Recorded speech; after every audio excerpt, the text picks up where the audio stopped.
seguir hablando en relación a esas bendiciones que tenemos por ser parte de la iglesia de Cristo, Señor. Así que te pido, Señor, que sea tu Espíritu Santo el que nos siga ministrando, ayudando, exhortando, como Él lo quiera hacer, porque es tu obra aquí en la tierra la que tu iglesia quiere hacer para exaltarte y glorificarte, Señor. Así que nos ponemos en tus manos, guíanos, ayúdanos. En el nombre de Jesús te lo pedimos, para tu gloria y para tu honra. Amén y amén. Mis hermanos pueden tomar su lugar. Sean todos bienvenidos a nuestra reunión dominical. Damos gracias al Señor por la vida de cada uno de ustedes, porque dispusieron su corazón para estar aquí y juntos a una voz exaltar y glorificar el nombre de nuestro Señor Jesucristo. Pero ahora preparémonos para entrar a la exposición de la palabra de Dios por medio de la epístola a los Efesios que empezamos a estudiar la semana pasada, para que el Señor, por medio de su palabra, nos siga hablando en relación a los beneficios que ahora tenemos en Cristo, derivado a que el Padre, en unidad con el Hijo y el Espíritu Santo, desde antes de la fundación del mundo, determinaron hacer algo a nuestro favor para que seamos parte de su pueblo escogido. Ahora, la semana pasada analizamos 3 de estos beneficios. Estos fueron, en primer lugar, que fuimos apartados para ser santos y fieles, y de esa forma servir a Dios o ser sus sacerdotes dignos de confianza para predicar el Evangelio a los perdidos. En segundo lugar, miramos que el Señor nos dio bendiciones espirituales a través de una elección en amor, para que seamos diferentes, es decir, para que vivamos de una forma santa y sin mancha en esta generación sin Cristo. Y en tercer lugar, miramos que fuimos adoptados para ser parte de una nueva familia en Cristo, y de esa forma alabemos al Señor por su abundante gracia, ahora que nos hizo nuevas criaturas. Estas fueron las 3 bendiciones que analizamos la semana pasada. Sin embargo, el día de hoy analizaremos otras 3 bendiciones que el Señor hizo en nuestra vida. Estas son, en primer lugar, la redención. En segundo lugar, nos dio una herencia. Y en tercer lugar, nos dio un sello. Así que, bajo estos 3 puntos, vamos a analizar nuestro texto base. Los invito a que abran su Biblia en la epístola a los Efesios, capítulo 1, para que leamos los versos 7 al 14. Efesios, capítulo 1, versos 7 al 14.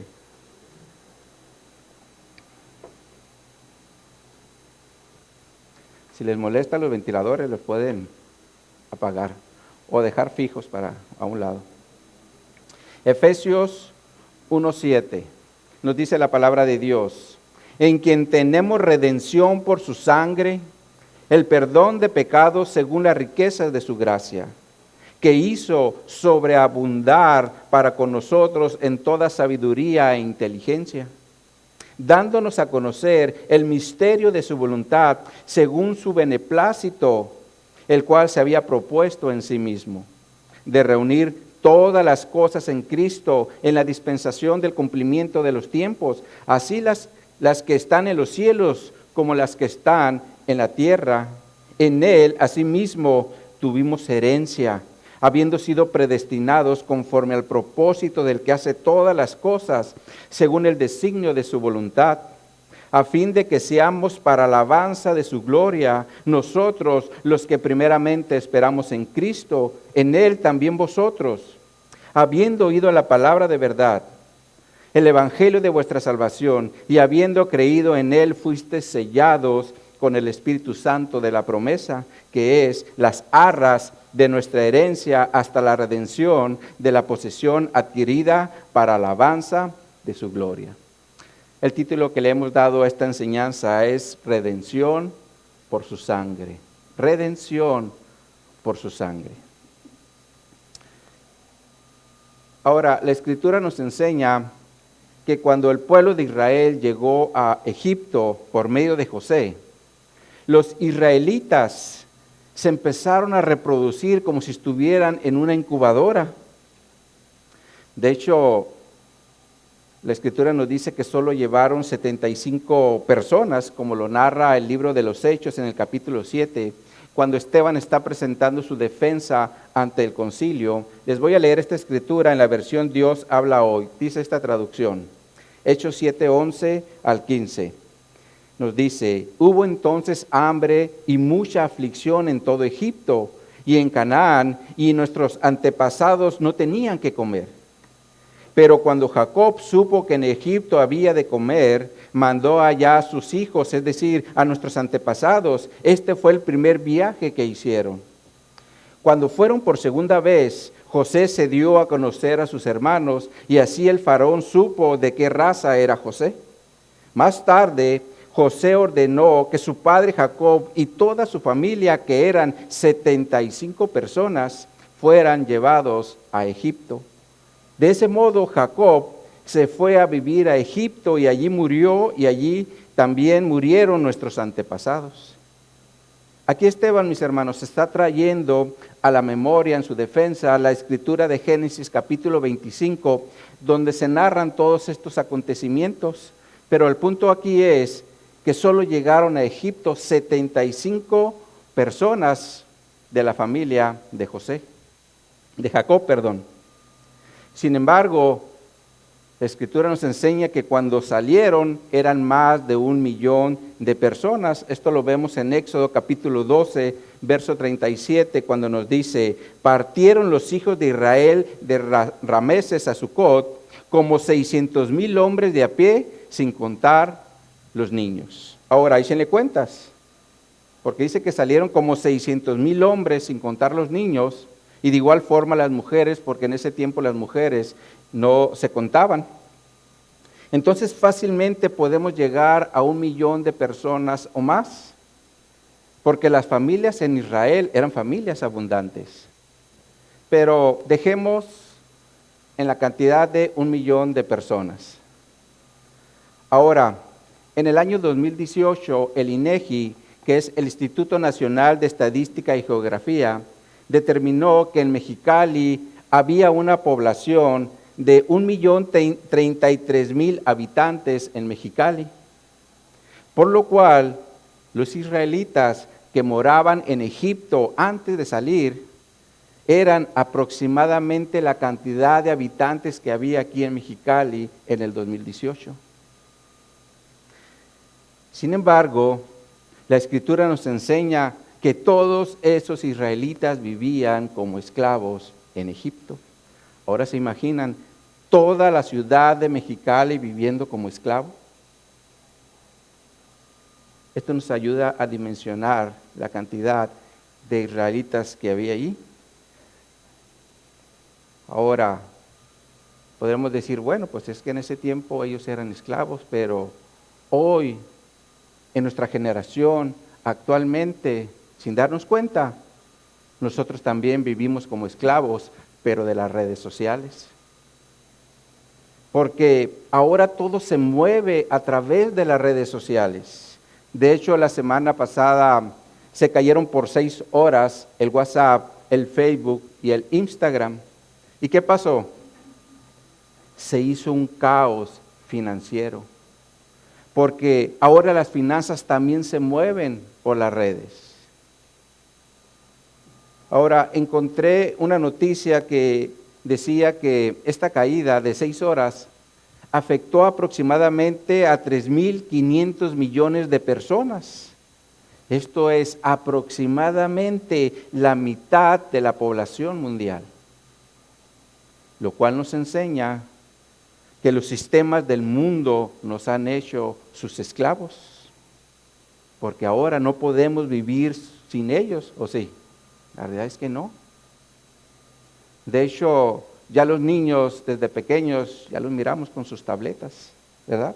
metiéndose a las redes, aunque sea para ver dibujos animados, pero ya empiezan a meterse también en la tecnología.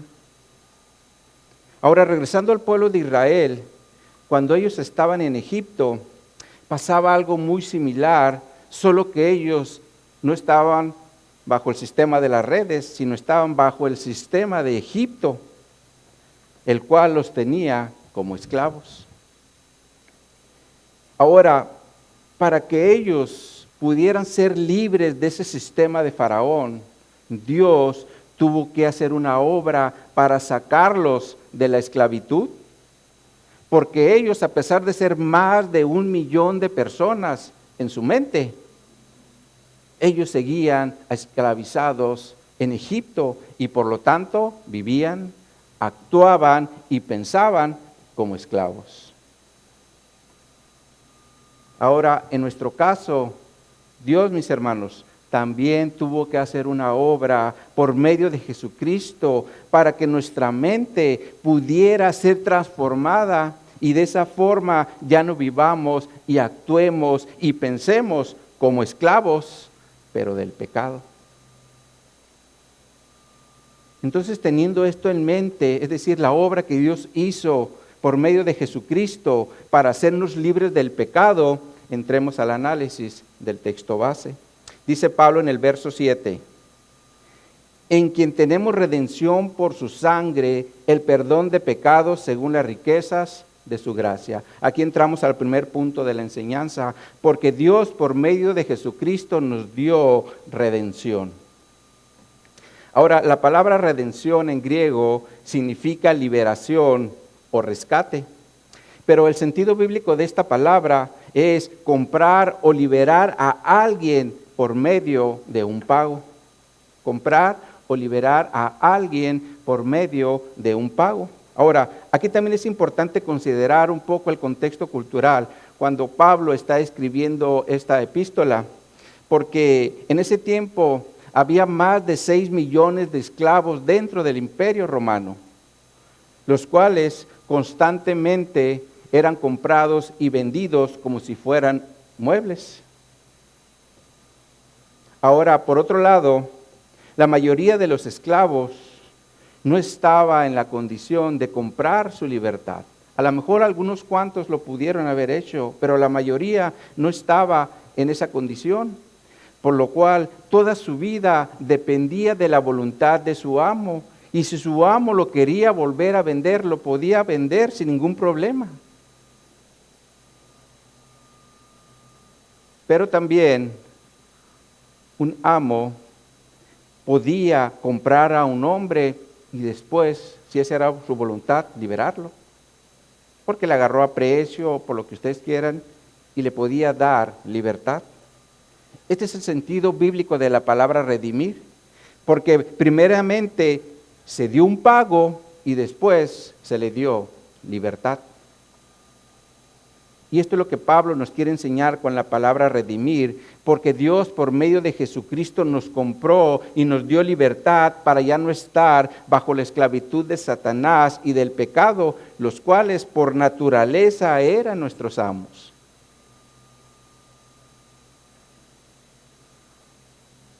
Sin embargo, mis hermanos, esta compra Jesús la hizo con su preciosa sangre. Por eso Pablo dice en el texto base, en quien tenemos redención por su sangre. Ahora, en relación a la redención por sangre, el Antiguo Testamento nos enseña que Dios en su ley estableció sacrificios como una figura de lo que había de venir, es decir, de lo que Cristo haría en la cruz para darnos rescate por medio de su sangre. Porque el pago que se tenía que hacer no era con dinero, sino con sangre, si iba a haber algún rescate. Y esto lo enseña Levítico, capítulo 17, versos 10 y 11. Pero se los voy a leer en la versión Dios habla hoy para que veamos la importancia de la sangre. Dice esta traducción, Levítico 17, 10 y 11.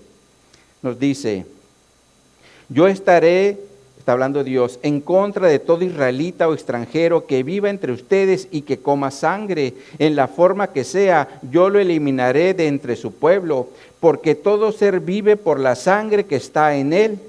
Yo se la he dado a ustedes en el altar, para que por medio de ella puedan ustedes pagar el rescate por su vida, pues es la sangre la que paga el rescate por la vida. Entonces la sangre de los animales que se sacrificaban en el templo servía para pagar un rescate, y eso fue lo que Jesús hizo con su sangre, como dice la Escritura en Mateo 20:28, cuando dice, como el Hijo del Hombre no vino para ser servido, sino para servir y para dar su vida en rescate por muchos.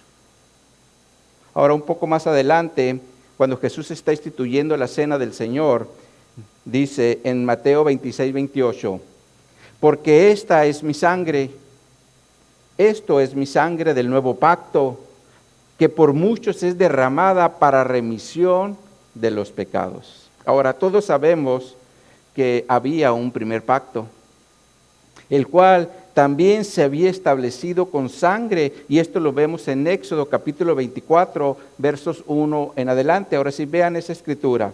Éxodo 24, y vamos a leer del verso 1 en adelante. Éxodo 24, 1 en adelante.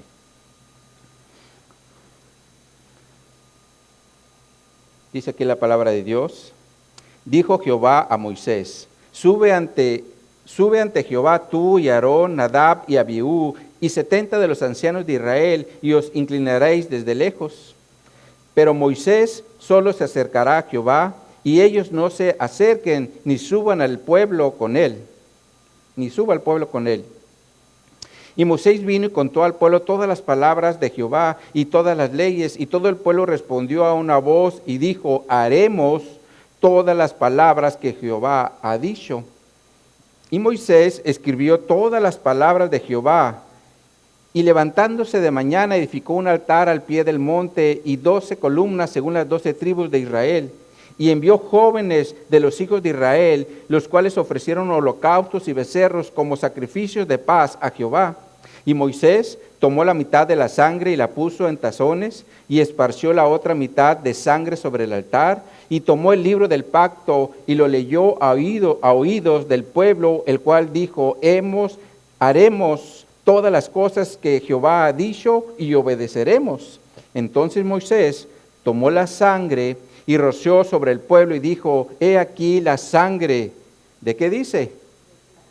Del pacto que Jehová ha hecho con vosotros sobre todas estas cosas. Este fue el primer pacto que Dios hizo con el pueblo de Israel. Sin embargo, a pesar de que dijeron que iban a cumplir lo que se había dicho, no fueron obedientes. Y por lo tanto Dios tuvo que hablar de un nuevo pacto por medio del profeta Jeremías en el capítulo 31, versos 31 en adelante. Veamos ahora esa escritura. Jeremías 31, 31.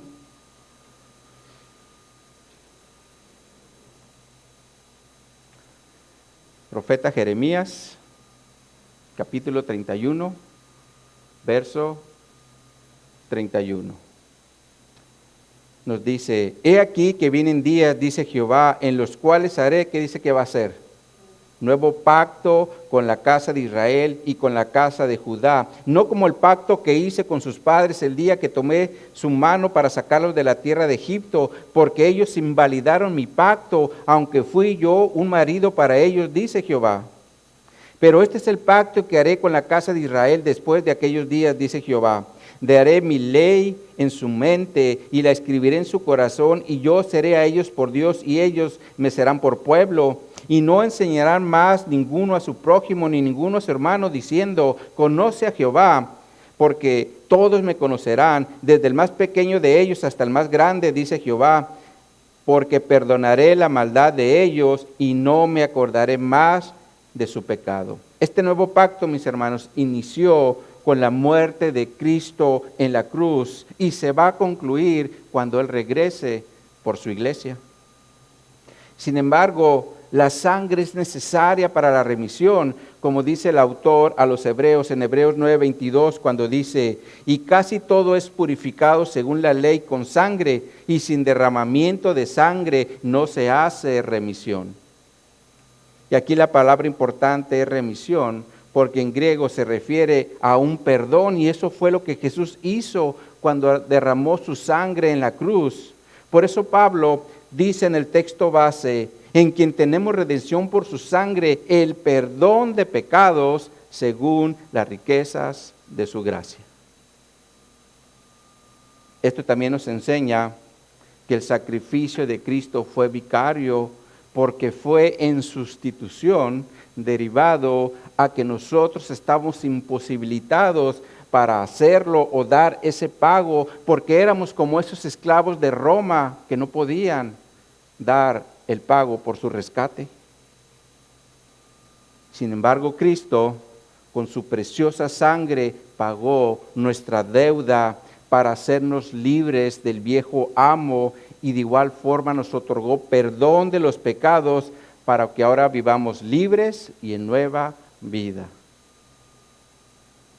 Ahora Pablo termina el verso 7 del texto base diciendo: según las riquezas de su gracia. Esto se refiere a que Dios es rico en gracia y bondad, como lo traduce la Nueva Traducción Viviente. Dice esta traducción, Efesios 1:7. Dios es tan rico en gracia y bondad que compró nuestra libertad con la sangre de su Hijo y perdonó nuestros pecados. Esta traducción es más clara en relación a la obra que Dios hizo por medio de Cristo, porque por medio de la sangre nos dio libertad y perdón de pecados. Así que, mis hermanos, es importante que entendamos que ya no debemos vivir en la esclavitud del pecado ni bajo el dominio de Satanás, porque Cristo ya nos hizo libres por medio de su sangre que derramó en su cruz, para que ahora nosotros vivamos en nueva vida. ¿Cuántos dicen amén? ¿Cuántos viven en la nueva vida? Ahora Pablo continúa diciendo en el verso 8 del texto base, que hizo sobreabundar para con nosotros en toda sabiduría e inteligencia. Aquí resaltan tres palabras. La primera es sobreabundar, la segunda es sabiduría y la tercera es inteligencia. Veamos lo que significa cada uno o cada una de ellas. En primer lugar tenemos la palabra sobreabundar. En griego esta palabra significa tener abundancia o tener más que suficiente. Por ejemplo, imaginemos que un padre que es de muy buenos recursos, por no decir que es rico, pero tiene muchos recursos, a su primer hijo quiere hacerle su primer cumpleaños y por lo tanto quiere hacer una gran fiesta porque es el primer cumpleaños y es su primer hijo. Entonces, este padre va a buscar el mejor parque de la ciudad para el festejo. Va a querer ofrecer los mejores dulces. Va a querer ofrecerle a los niños un platillo exclusivo para ellos, como hot dog o pizzas que tantos les gustan. Y para los padres les va a dar cortes de ribeye para que se vayan bien contentos. Y es obvio porque él quiere tener una fiesta en abundante, para que todos salgan de ese lugar o de esa fiesta y digan, esto estuvo con abundancia, incluso hasta nos dieron para llevar. Este es el sentido de la palabra sobreabundar, porque habla de que hubo de todo y para todos. Ahora la segunda palabra es sabiduría, del griego sofía. Y esta palabra en griego significa inteligencia, conocimiento o discernimiento, pero el sentido bíblico de esta palabra es conocimiento por medio de experiencia, como por ejemplo, imaginemos que se nos descompone el aparato de refrigeración de la casa en el mes de agosto, y nosotros sabemos que aquí en agosto está buena la humedad y estar sin refrigeración pues está muy difícil, ¿no? Entonces, ¿qué vamos a hacer? Inmediatamente vamos a ir a buscar a un técnico de refrigeración para que venga, la revise y obviamente nos la arregle. Sin embargo, el técnico debe garantizarnos que tiene conocimiento y experiencia en el área, porque si no la tiene, vamos a correr el riesgo que le meta mano y después ya ni sirva, tengamos que comprar un aparato nuevo. Entonces la idea de Sofía se refiere a un conocimiento que se adquiere en la vida. Por eso Aristóteles definía Sofía como el conocimiento de todas las cosas preciosas. Ahora, en tercer lugar está la palabra inteligencia.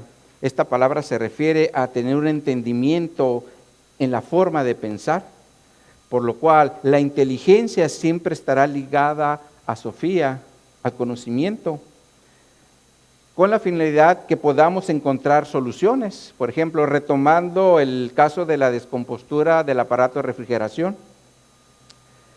El técnico, cuando va a empezar a hacer su trabajo, él debe tener conocimiento y inteligencia para que le pueda ayudar, o más bien, el conocimiento le va a ayudar a entender cómo funciona el aparato, el mecanismo y todo.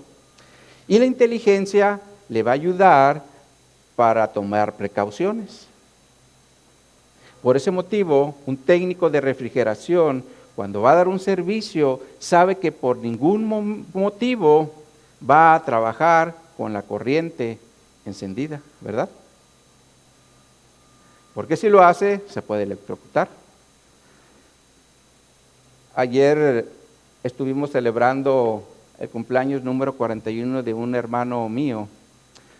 Y este hermano mío, en un tiempo él estuvo trabajando como técnico de refrigeración. Y en una ocasión, la compañía en la que laboraba les estaba dando servicios a unos parques industriales. Entonces él llega, quita la corriente, se sube y empieza a trabajar ahí con los aparatos de refrigeración. Sin embargo, viene un despistado y sube la corriente. ¿Qué creen que pasó? En cuanto llegó la corriente, le pegó, como era muy grande y la corriente no se quedó pegado, lo aventó, pero por la misericordia de Dios, él estaba trabajando en una caja porque los aparatos estaban cubiertos con cajas. Entonces lo que pasó es que pegó en la caja y no salió volando desde un segundo piso, porque si eso hubiera pasado, lo más seguro es que ya no estuviera vivo para contarlo. Sin embargo, me decía mi mamá que en ese accidente, en 3 ocasiones lo resucitaron. Se le iba a los paramédicos y ahí estaban con los electroshock y le daban vida y se les volvía a ir y ahí estaba. Por eso estaba agradecido con el Señor porque le dio la oportunidad de seguir viviendo. Entonces, retomando el tema de la sabiduría y la inteligencia, entonces son cosas que el Señor nos da para que podamos arreglar ciertas cosas. Sin embargo, la palabra de Dios nos dice que Cristo nos da ambas para que nosotros podamos vivir la vida cristiana y de igual forma resolver los problemas que se nos vayan presentando en nuestro cristianismo. Como por ejemplo, todos los que estamos casados, de alguna forma hemos caído en conflicto con la esposa, porque para empezar, el Señor nos hizo con capacidades diferentes. Al hombre le dio unas y a la mujer les dio otras, pero con la finalidad de que nos complementemos y seamos una sola carne. Ahora, cuando el problema se presenta, por más pequeño que sea, lo debemos solucionar con conocimiento e inteligencia, porque si no lo hacemos, de ser un problema muy pequeño, lo vamos a hacer bien grandote y entonces sí van a venir los verdaderos problemas. Sin embargo, yo les pregunto, mis hermanos, ¿dónde encontramos la sabiduría y la inteligencia para solucionar nuestros problemas o los problemas del matrimonio? ¿Será acaso con el terapeuta, ¿Con el psicólogo o en la palabra de Dios? Definitivamente en la palabra de Dios, porque ahí es donde está el conocimiento y la inteligencia que necesitamos para arreglar nuestros problemas. Ahora, este conocimiento, esta inteligencia no va a llegar a nuestra vida así de forma milagrosa, que un día estamos así sin saber nada y luego ya tenemos el conocimiento de todo, ¿no? De hecho, hay un registro en la Escritura con Bezaleel, que Dios de repente le dio conocimiento de muchas cosas, sobre todo porque Dios le había dado instrucciones a Moisés de construir el arca del testimonio, y esto lo vemos en Éxodo capítulo 31, versos 1 al 5, vean esa escritura. Éxodo 31, versos 1 al 5.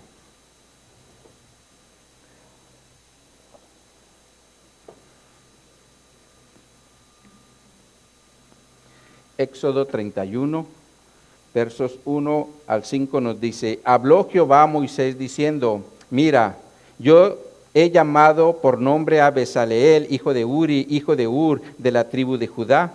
Yo le he llenado del Espíritu de Dios en sabiduría y en inteligencia, en ciencia y en todo arte, para inventar diseños, para trabajar en oro y en plata y en bronce, y en artificio de piedras para engastarlas, y en artificio de madera para trabajar en toda clase de labor. Esta, mis hermanos, definitivamente fue una sabiduría e inteligencia que llegó a la vida de Bezaleel de una forma milagrosa, porque la Escritura nos dice que el Señor lo llenó de su espíritu para que pudiera hacer lo que Él le mandó hacer a Moisés. Ahora, Dios puede obrar así, claro que sí.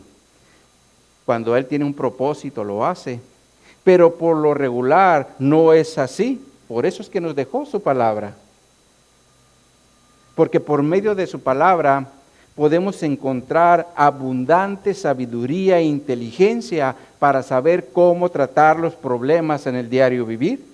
Por ejemplo, si nuestro hijo es rebelde y desobediente, la palabra de Dios nos enseña cómo solucionar el problema. En Proverbios 22:15, se los voy a leer en la versión Dios habla hoy, dice esta traducción: la necedad es parte de las ideas juveniles, pero se quita cuando se corrige con golpes. Ahora, Proverbios 22:13 dice en esta traducción: no dejes de corregir al joven, que unos cuantos azotes no lo matarán. Entonces, si nuestros hijos son rebeldes y desobedientes, la palabra de Dios nos dice cómo solucionarlo. Y los que han tenido hijos y han sido obedientes a lo que dice la palabra de Dios, ¿se corrigen o no se corrigen los hijos? Claro que se corrigen. Ahora, si nos enojamos con la esposa, la palabra de Dios también nos dice en Efesios capítulo 4, versos 26 al 27, airaos, pero no pequéis, no se ponga el sol sobre vuestro enojo, ni deis lugar al diablo. La Reina Valera contemporánea lo traduce de la siguiente forma: enójense, pero no pequen, reconcíliense antes de que el sol se ponga y no den lugar al diablo. Entonces es claro que en la palabra de Dios encontramos abundante sabiduría e inteligencia para dar soluciones a los problemas que se nos vayan presentando en nuestro cristianismo. Sin embargo, ¿qué tenemos que hacer, mis hermanos? Pues necesitamos leer, estudiar y meditar en la palabra de Dios para que su abundante sabiduría e inteligencia nos ayude a seguir adelante en nuestra nueva vida en Cristo. Ahora, por otro lado, la abundante sabiduría e inteligencia que encontramos en la palabra de Dios también nos va a ayudar a conocer el misterio de su voluntad, como Pablo lo dice en los versos 9 y 10 del texto base. Regresemos ahí. Efesios 1, versos 9 y 10. Nos dice: dándonos a conocer el misterio de su voluntad, según su beneplácito, el cual se había propuesto en sí mismo, de reunir todas las cosas en Cristo en la dispensación del cumplimiento de los tiempos, así las que están en los cielos como las que están en la tierra. Ahora, si observan, Pablo aquí nos está diciendo que el ministerio de la voluntad de Dios es reunir todas las cosas en Cristo en la dispensación del cumplimiento de los tiempos, así de lo que está en los cielos como lo que está en la tierra. Ahora, ¿qué quiere decir esto? Para que nos quede más claro, se los voy a leer en la Nueva Traducción Viviente. Dice esta traducción: ahora Dios nos ha dado a conocer su misterioso plan acerca de Cristo, un plan ideado para cumplir el buen propósito de Dios. Y el plan es el siguiente: a su debido tiempo, Dios reunirá todas las cosas y las pondrá bajo la autoridad de Cristo, todas las cosas que están en el cielo y también las que están en la tierra. Entonces el misterio revelado es que Dios en un tiempo determinado va a poner a todo bajo la autoridad de Cristo, tanto lo que está en la tierra como lo que está en el cielo. Por lo cual, esto nos está hablando de un evento futuro, sin embargo, es un evento actual porque Cristo ya derramó su sangre en la cruz para iniciar ese periodo. Cuando Él murió y resucitó, inició ese periodo. Por eso Pablo también les escribió a los colosenses en Colosenses capítulo 1, versos 19 al 23.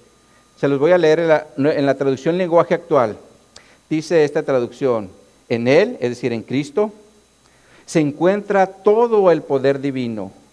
Por medio de Cristo, Dios hizo que todo el universo volviera a estar en paz con Él. Y esto lo hizo posible por medio de la muerte de su Hijo en la cruz. Antes ustedes estaban lejos de Dios y eran sus enemigos, pues pensaban y hacían lo malo. Sin embargo, ahora Dios los ha hecho sus amigos por medio de la muerte de su Hijo, quien se hizo hombre. Dios lo hizo así para que ustedes pudieran presentarse ante Él sin pecado y libres de culpa. Entonces la reconciliación, mis hermanos, es parte del plan de Dios por medio de Cristo para que dejemos de ser sus enemigos y de esa forma pudiéramos presentarnos delante de Él sin pecado y libres de culpa. Sin embargo, mis hermanos, cuando Cristo regrese por su iglesia, ese va a ser el tiempo cuando ponga a todo bajo la autoridad de Cristo, y ese es el punto que Pablo nos quiere enseñar en los versos 9 y 10, porque es el misterio revelado. Ahora continúa diciendo Pablo en el verso 11, en Él asimismo tuvimos herencia, habiendo sido predestinados conforme al propósito del que hace todas las cosas, según el designio de su voluntad. Y aquí entramos al segundo punto de la enseñanza, porque Dios nos dio una herencia cuando nos predestinó o eligió en Cristo. Ahora, de acuerdo a un diccionario o al diccionario de la Real Academia Española, una herencia es un conjunto de bienes, derechos y obligaciones que al morir alguien son transmisibles a sus herederos, lo cual nos da a entender que para que podamos tener o recibir una herencia debe haber una muerte de por medio, pero también un testamento donde se hable de los bienes, de los derechos y de las obligaciones. Ahora, ¿quién fue el que murió para darnos herencia? Cristo fue el que murió para darnos herencia cuando derramó su sangre, y el testamento es la palabra de Dios, porque allí es donde se especifican los bienes, los derechos y las obligaciones. Ahora, si hablamos de los bienes, por lo regular es en relación a algo terrenal. Y veamos un ejemplo en Deuteronomio capítulo 28, versos 1 en adelante, donde Dios les habla al pueblo de Israel de las bendiciones que ellos recibirán si son obedientes a sus mandamientos. Vean en su Biblia, Deuteronomio 28, 1.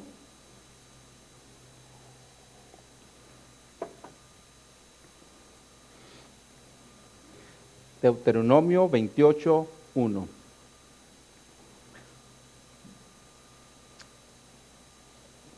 Dice aquí el Señor: Acontecerá que si oyeres atentamente la voz de Jehová tu Dios para guardar y poner por obra todos sus mandamientos que yo te prescribo hoy, también Jehová tu Dios te exaltará sobre todas las naciones de la tierra, y vendrán sobre ti todas estas bendiciones y te alcanzarán si oyeres la voz de Jehová tu Dios.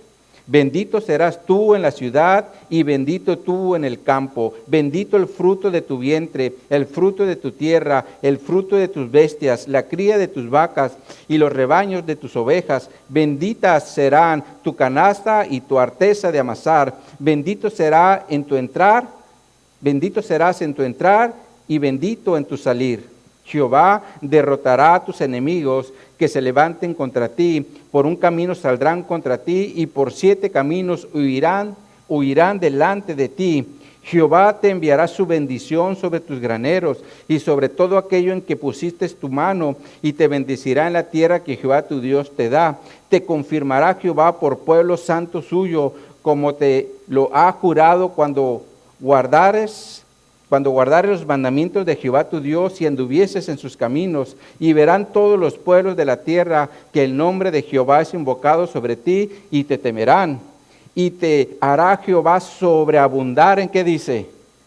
En bienes, en el fruto de tu vientre, en el fruto de tu bestia, en el fruto de tu tierra, y en el país que Jehová juró a tus padres que te había de dar. Te abrirá Jehová su buen tesoro en el cielo, para enviar la lluvia a tu tierra en su tiempo, y para bendecir toda obra de tus manos, y prestarás a muchas naciones y tú no pedirás prestado. Te pondrá Jehová por cabeza y no por cola, y estarás encima solamente y no estarás debajo, si obedecieres los mandamientos de Jehová tu Dios, que yo te ordeno hoy para que los guardes y los cumplas. Ahora se observan, todas estas bendiciones están relacionadas con la obediencia a sus mandamientos. Sin embargo, mis hermanos, yo estoy plenamente convencido de que si nosotros como iglesia somos obedientes a los mandamientos de Dios, Dios también nos puede bendecir con algún tipo de bien en esta tierra. Porque Dios es el dueño de todo de toda la plata y de todo el oro, como lo dice Ageo 2:8, cuando dice: mía es la plata y mío es el oro, dice Jehová de los ejércitos. Ahora, la plata y el oro son una representación del dinero que nos sirve para adquirir bienes. Por lo tanto, si queremos comprar una casa, un carro, una televisión, un teléfono o cualquier cosa, ¿qué necesitamos? Necesitamos dinero, ¿verdad? Y si Dios nos quiere bendecir con algún bien, Él puede utilizar diferentes medios para hacerlo.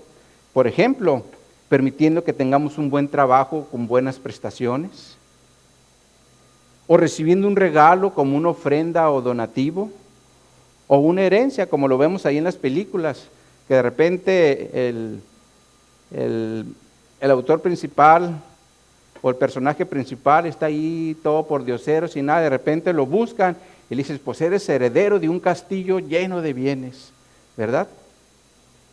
¿Todo esto lo puede hacer Dios o no es así? Dios lo puede hacer si Él quiere.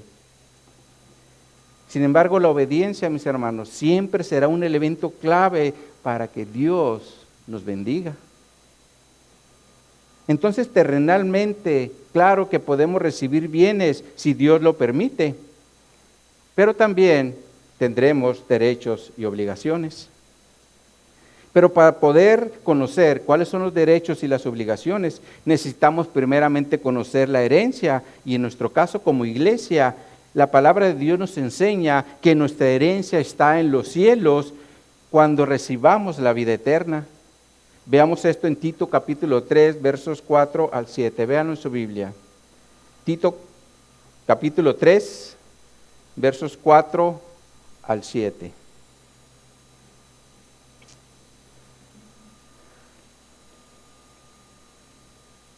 Tito 3, verso 4 al 7.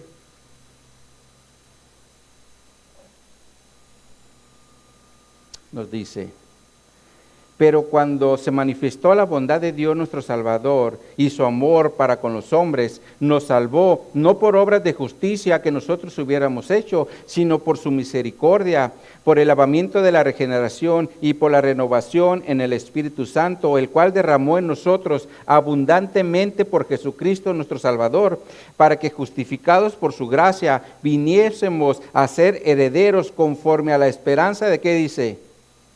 De la vida eterna. Ahora, la vida eterna se refiere al tiempo cuando nuestro cuerpo va a ser incorruptible, es decir, ya no va a morir, porque vamos a resucitar con Cristo y la muerte va a ser destruida porque ya no va a tener poder sobre nuestra vida. Entonces la vida eterna es parte de la herencia que tenemos en Cristo. Sin embargo, no lo es todo, porque también seremos parte del reino de Cristo. Por eso Jesús en el Evangelio de Juan, capítulo 14, versos 1 al 3, dice: no se turbe vuestro corazón, creéis en Dios, creed también en mí. En la casa de mi Padre muchas moradas hay. Si así no fuere, ya os lo hubiera dicho. Voy pues a preparar lugar para vosotros. Y si me fuere y os prepararé el lugar, vendré otra vez y os tomaré a mí mismo, para que donde yo esté, vosotros también estéis. Entonces es claro que ahorita actualmente Jesús está preparando ese lugar en la casa del Padre, la cual definitivamente no es aquí en la tierra, porque el Padre está en los cielos y ahí es donde Jesús nos está preparando lugar. Por eso Pablo le dice a los colosenses en el capítulo 1, versos 12 al 13, dice: con gozo, dando gracias al Padre que nos hizo aptos para participar de la herencia de los santos en luz, el cual nos ha librado de la potestad de las tinieblas y trasladado al reino de su amado Hijo. Entonces el reino, mis hermanos, también es parte de nuestra herencia en Cristo, porque ahora somos sus hijos, como también lo enseña Pablo en Romanos 8:17, cuando dice: y si hijos, también herederos, herederos de Dios y coherederos con Cristo, si es que padecemos juntamente con Él, para que juntamente con Él seamos glorificados. Entonces la vida eterna y el reino son parte de nuestra herencia en Cristo, por lo cual los derechos de nuestra herencia son futuros, pero también son presentes, porque ya somos hijos de Dios por medio de Cristo. Pero en relación a las obligaciones, no son futuras, esas sí son presentes, porque debemos ser obedientes a la palabra de Dios para vivir como herederos de la vida eterna y del reino. Ahora Pablo nos dice en el texto base que esta herencia fue por predestinación, cuando dice: tuvimos herencia habiendo sido predestinados.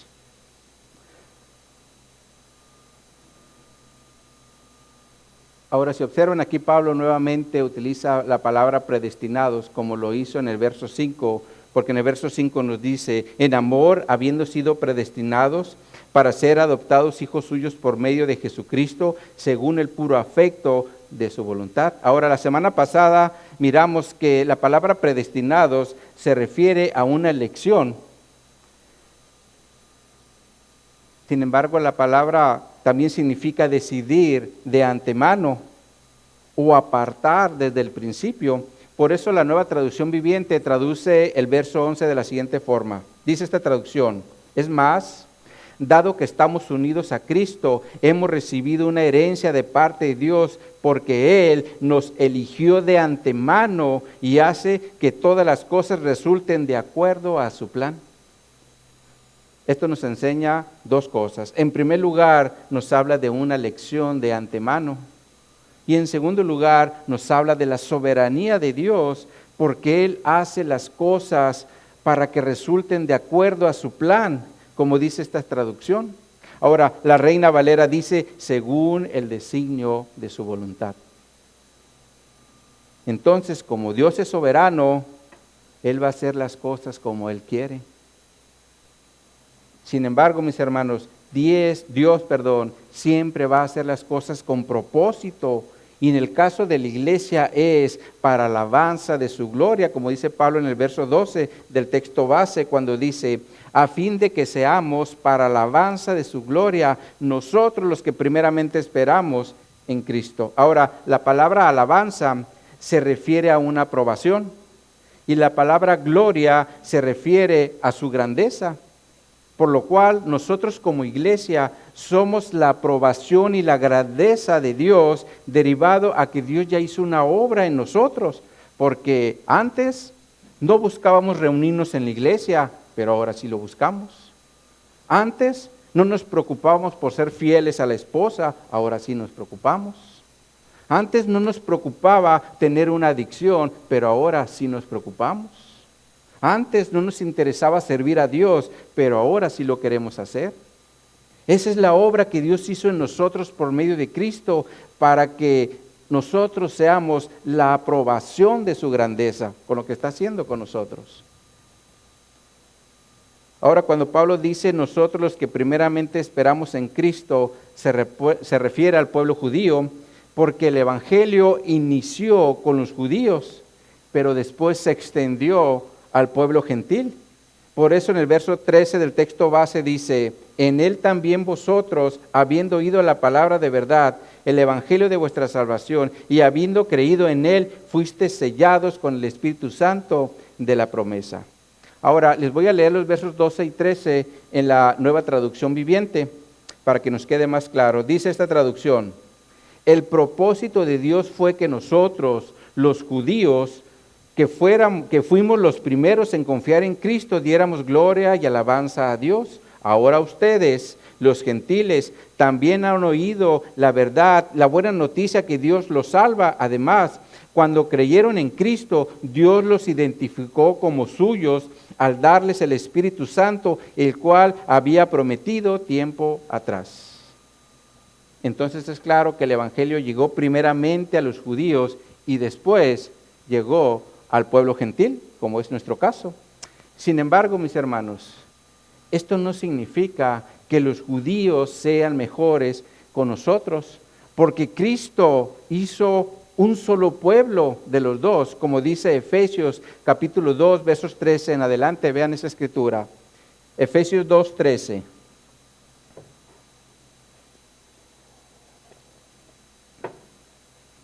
Dice aquí la escritura, pero ahora en Cristo Jesús, vosotros que en otro tiempo estabais lejos, hablando de los gentiles, habéis sido hechos cercanos por la sangre de Cristo, porque Él es nuestra paz, que de ambos pueblos hizo uno, derramando la pared intermedia de la separación, aboliendo en su sangre las enemistades, la ley de los mandamientos expresados en ordenanzas, para crear en sí mismo de los dos un solo y nuevo hombre, haciendo la paz, y mediante la cruz reconciliar con Dios a ambos en un solo cuerpo, matando en ella las enemistades. Y vino y anunció las buenas nuevas de paz a vosotros que estaban lejos, es decir, los gentiles, y a los que estaban cerca, estos son los judíos. Porque por medio de Él, es decir, por medio de Cristo, los unos y los otros tenemos entrada por el mismo Espíritu al Padre. Así que ya no sois extranjeros ni advenedizos, sino conciudadanos de los santos y miembros de la familia de Dios. Entonces es claro que en Cristo los judíos y los gentiles somos parte de la familia de Dios y por lo tanto somos iguales ante Dios. Por eso Pablo le dijo a los Gálatas en el capítulo 3, versos 27 al 29, porque todos los que habéis sido bautizados en Cristo, de Cristo estáis revestidos. Ya no hay judío ni griego, no hay esclavo ni libre, no hay varón ni mujer, porque todos vosotros sois uno en Cristo Jesús. Y si vosotros sois de Cristo, ciertamente linaje de Abraham sois y herederos según la promesa. Por lo cual en Cristo, mis hermanos, no hay diferencia, porque todos somos linaje de Abraham, como dice esta escritura. Sin embargo,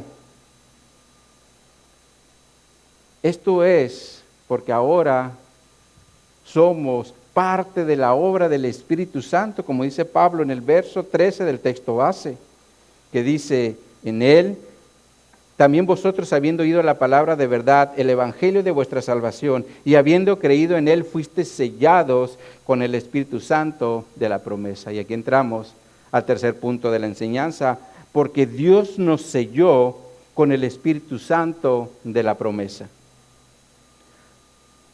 Ahora, en este verso 13 podemos observar dos cosas importantes para ser sellados por el Espíritu Santo. Estas son, en primer lugar, oír la palabra de verdad, es decir, el Evangelio. Y en segundo lugar, creer que Jesús es el único Salvador. Ahora, si una persona no pasa por estas dos etapas, difícilmente podrá ser parte de la iglesia de Cristo y de igual forma ser sellado, porque si no oye la palabra de verdad, el Evangelio, ¿cómo va a saber que es pecador? Porque los hombres y las mujeres por naturaleza decimos que somos buenos, ¿verdad? Pero la realidad es que no lo somos, porque todos somos pecadores y por lo tanto dice la Escritura en Romanos 3:23 que estamos destituidos de la gloria de Dios, pero sin Cristo, obviamente. Por eso es que primeramente se necesita escuchar la palabra de Dios, el Evangelio, para que Dios, por medio de esa palabra, haga una obra soberana en nuestra vida. Y de esa forma, en primer lugar, entendamos que somos pecadores. También entendamos que necesitamos arrepentimiento y confesión de pecados. Que reconozcamos que Jesús es el único Salvador, no hay otro. Nos bauticemos para identificarnos con la muerte y resurrección de Cristo y de igual forma participemos de la cena del Señor para estar anunciando la muerte de Cristo y su regreso. Esta es la obra que el Espíritu Santo hace en nuestra vida para ser parte de la iglesia de Cristo. Y cuando el Espíritu Santo hace esto, nos sella con una marca de parte de Dios. Ahora, es claro que este sello no es físico, como el que le ponen a los animales para identificar quién es su dueño, o como lo tenían los judíos para identificarse con el pueblo de Israel por medio de la circuncisión en la carne. Porque este sello, mis hermanos, es espiritual por medio de la fe, como también lo menciona Pablo en Romanos capítulo 4, versos 8 al 12, cuando está hablando de Abraham. Vean esa escritura, Romanos 4, 8.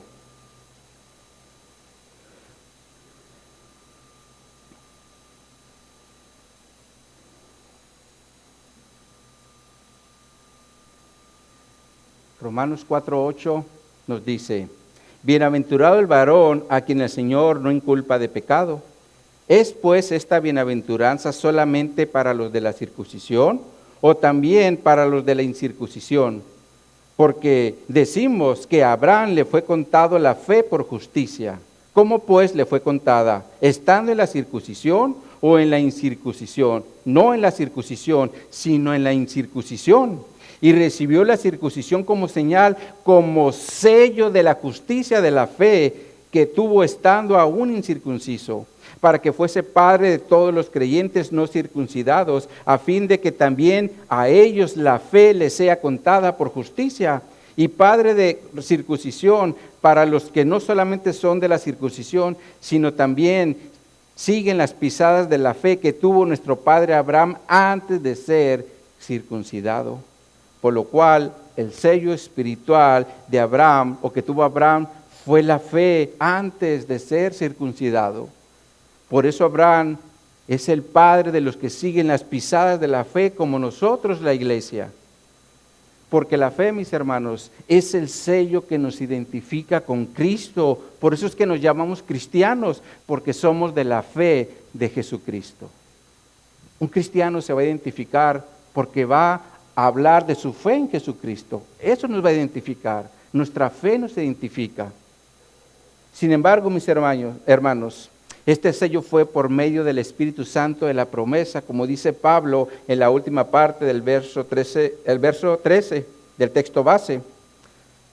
Ahora, es claro que Pablo tenía en mente la escritura del profeta Joel cuando está escribiendo esta escritura, porque en Joel capítulo 2, versos 28 y 29 nos dice: y después de esto derramaré mi espíritu sobre toda carne, y profetizarán vuestros hijos y vuestras hijas, vuestros ancianos soñarán sueños, y vuestros jóvenes verán visiones, y también sobre los siervos y sobre las siervas derramaré mi espíritu en aquellos días. Esta escritura definitivamente es escatológica, pero en Pentecostés dio inicio o cumplimiento de esta escritura cuando el Espíritu Santo desciende a la tierra para establecer la iglesia de Cristo. Ahora Pablo también nos presenta el Espíritu Santo como una garantía de nuestra herencia en el verso 14 del texto base. Dice Efesios 1:14, que es las arras de nuestra herencia hasta la redención de la posesión adquirida para alabanza de su gloria. Aquí la palabra clave es arras, la cual se refiere a un depósito de garantía, como cuando queremos comprar una casa. ¿Qué nos va a pedir el vendedor? No, pues da un depósito, ¿no? Da una garantía porque ellos quieren asegurar su venta. Y este es el sentido de la palabra aras, porque Dios, por medio del Espíritu Santo, hizo un depósito en garantía para asegurar nuestra herencia, como dice la Nueva Traducción Viviente. Dice esta traducción: el Espíritu es la garantía que tenemos de parte de Dios de que nos dará la herencia que nos prometió y de que nos ha comprado para que seamos su pueblo. Dios hizo todo esto para que nosotros le diéramos gloria y alabanza.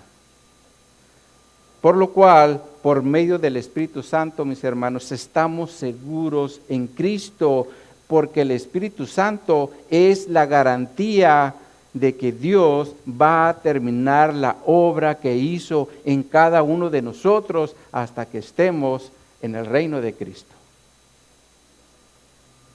Entonces, como conclusión a estos tres beneficios que miramos el día de hoy: en primer lugar, Dios nos dio redención cuando nos compró por precio por medio de la sangre de Cristo, para que vivamos en un nuevo pacto donde nuestros pecados ya fueron perdonados, y de esa forma dejamos de ser enemigos de Dios para ser parte del pueblo escogido.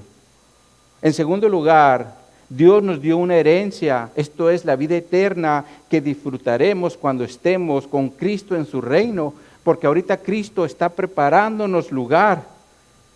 Sin embargo, cuando Él regrese, lo vamos a disfrutar, porque nosotros como iglesia somos la aprobación de su grandeza.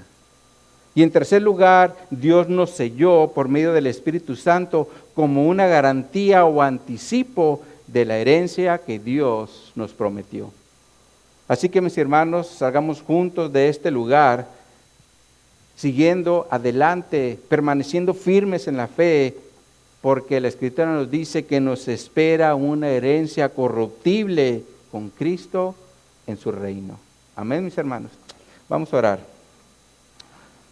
Oh mi Dios, te damos gracias, Padre, por tu amor, por tu misericordia, porque como lo vimos el día de hoy, tú nos has dado redención. Nos compraste por un precio a través de la sangre de tu Hijo Jesucristo, para que nosotros como iglesia ahora podamos vivir en el nuevo pacto, donde todos nuestros pecados fueron perdonados y también dejamos de ser tus enemigos, Señor. Gracias, Señor, por este gran privilegio, porque ahora podemos decir confiadamente que somos parte del pueblo escogido de Dios, Señor. Pero no solo eso, porque en tu amor y tu misericordia determinaste darnos una herencia, la vida eterna, la cual, como vimos el día de hoy, la disfrutaremos en el reino con tu Hijo amado. Ese reino que en estos momentos se está preparando, porque Cristo lo dijo, y sabemos que Él no es mentiroso, y sabemos que un día va a regresar para podernos reunir con Él y poder disfrutar ese reino que está preparado, Señor. Pero qué maravilloso eres, Señor, porque estoy seguro que conoces nuestra incredulidad, por eso es que nos diste ese sello, para que estuviéramos firmes y estuviéramos seguros de que lo que tú empezaste lo vas a terminar, Señor. Y sabemos que sí lo vas a hacer, Señor, porque tú haces las cosas en tu soberanía, conforme a tu voluntad, y tu voluntad es que nosotros estemos en el reino con Jesús en toda la eternidad. Así que gracias, Señor, por todos estos privilegios que tú nos das en Cristo, Señor. Sabemos que no lo merecemos, pero a ti te agradó dárnoslo, Señor. Así que danos sabiduría, inteligencia para poder disfrutar estos beneficios, Señor. Que no permitamos que el enemigo, Satanás o incluso nuestra carne nos muevan a no quererlos disfrutar, Señor. Sabemos que tú deseas que todos tus hijos sean obedientes y ayúdanos, Señor, a ser obedientes porque tu palabra también dice que al que tú amas, disciplinas. Y si nos portamos mal, es un hecho que estarás dándonos corrección. Así que mejor, Señor, ayúdanos a ser obedientes a tu palabra, seguir tu instrucción para seguir recibiendo y participando de todas tus bendiciones, Señor. Aún aquí en la tierra tú nos bendices si a ti te agrada, Señor.